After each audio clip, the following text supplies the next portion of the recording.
की 4.25 करोड़ की संपत्ति को कुर्क किया है। तो ये बड़ी कार्रवाई गैंगस्टर पर, तो 3 संपत्तियों पर कुर्की की कार्रवाई हुई। तो गैंगस्टर पर 16 मुकदमे दर्ज है। तो ये गाजियाबाद से बड़ी जानकारी आपको बता रहे हैं, जहां गाजियाबाद पुलिस की ये बड़ी कार्रवाई देखने को मिली है। गैंगस्टर लोकेश के खिलाफ ये बड़ी कार्रवाई हुई है। तो गैंगस्टर की 4 करोड़ 25 लाख की संपत्ति को कुर्क किया गया है।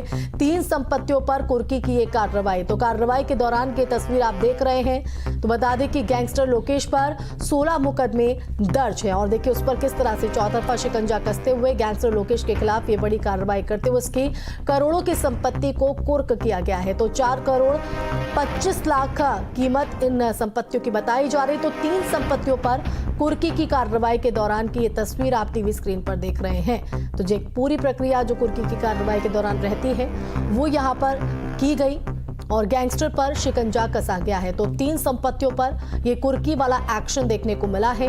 तो 4 करोड़ 25 लाख की संपत्ति को कुर्क किया गया है। तो 16 से ज्यादा मुकदमे गैंगस्टर लोकेश पर दर्ज है। संवाददाता हिमांशु हमारे साथ फोन लाइन पर जुड़ गए। हिमांशु, चौतरफा शिकंजा कसते हुए गैंगस्टर लोकेश पर करोड़ों की संपत्ति हुई कुर्क। बिल्कुल, देखिए लोकेश जो है लगातार इस तरह की पैसे को डबल करने के मामले में लोगों से पैसा लिया करते थे और इस तरह से इन्होंने तमाम तरह की जो संपत्ति है वो अर्जित कर ली थी। इसके बाद एक के बाद एक 16 मुकदमे इन पे दर्ज किए गए।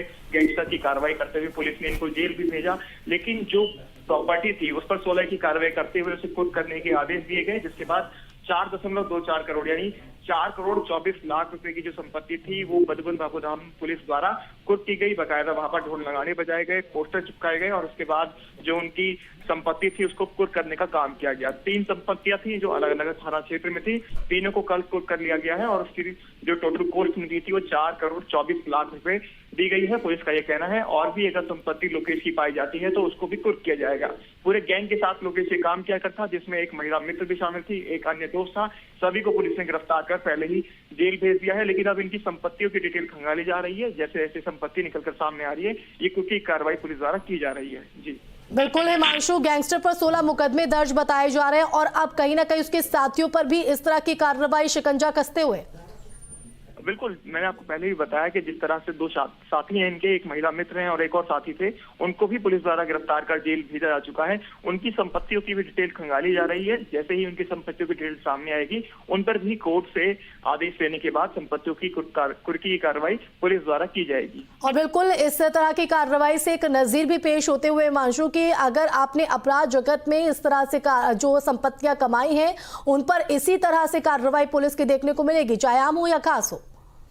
बिल्कुल, देखिए योगी सरकार के अंदर 0 टॉलरेंस की नीति अपना रही है पुलिस और उसी के तहत चाहे भूमाफिया हो चाहे किसी भी तरह के अपराधी हो उसको बख्शा नहीं जाएगा। और इसी तर्ज पर गाजियाबाद पुलिस के अंदर कमिश्नरेट के अंदर ये कार्रवाई की गई है। तमाम जो गैंगस्टर हैं जिन्होंने अर्जित भूमि की है इस तरह से गोरख धंधे में लिप्त होने के बाद, पैसा कमाने के बाद, उनकी भूमि पर कुर्की कार्रवाई लगातार की जा रही है। चाहे उससे पहले लक्ष्य तंवर की हम बात करें जिसने 450 करोड़ रुपए का घोटाला किया था, उसकी भी तमाम संपत्ति को कुर्क किया गया था। और इसी तरह से अब लोकेश कुमार जिन्होंने करोड़ों रुपए कमाए, लोगों को दुगना पैसा कमाने का लालच देकर उनसे पैसे लिए गए और उसके बाद वह कुछ वहां से भाग गया था। लेकिन 16 मुकदमे दर्ज होने के बाद पुलिस ने उसे गिरफ्तार किया, उसके बाद उसे जेल भेजा गया और उसके साथियों को भी जेल भेजा गया और अब कुर्की की कार्रवाई लगातार की जा रही है। चलिए, बहुत शुक्रिया हिमांशु तमाम जानकारी के लिए।